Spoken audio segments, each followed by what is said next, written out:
வரி தண்டுபவரான லேவியின் அழைப்பு நமக்கு சிறந்த முன்னுதாரணம். அவரிடம் பணம் இருந்தது, வசதி வாய்ப்பெல்லாம் இருந்தது.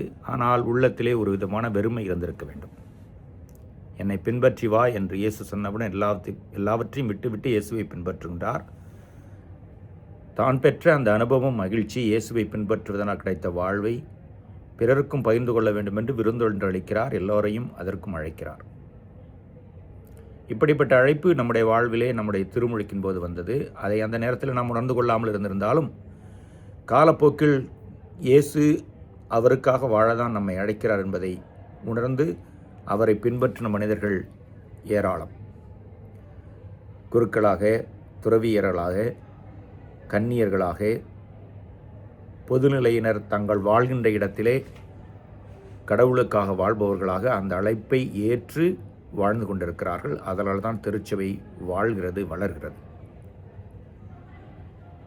இந்த தவக்காலத்திலே கடவுள் நம்மை அழைத்திருக்கிறார் என்பதை உணர இன்றைய வாசகம் நமக்கும் ஒரு வாய்ப்பை தருகிறது. அதை உணர்ந்து கொள்வோம்.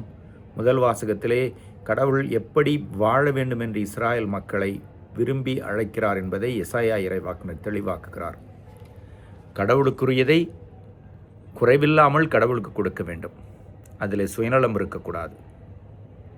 நம்முடைய நேரம், நம்முடைய திறமைகள், கடவுள் கொடுத்த வாழ்வு எல்லாவற்றையும் கடவுளுக்காக திருப்பி தருகிற பொழுது அங்கே ஒரு நிறைவு, மகிழ்ச்சி கிடைக்கும்.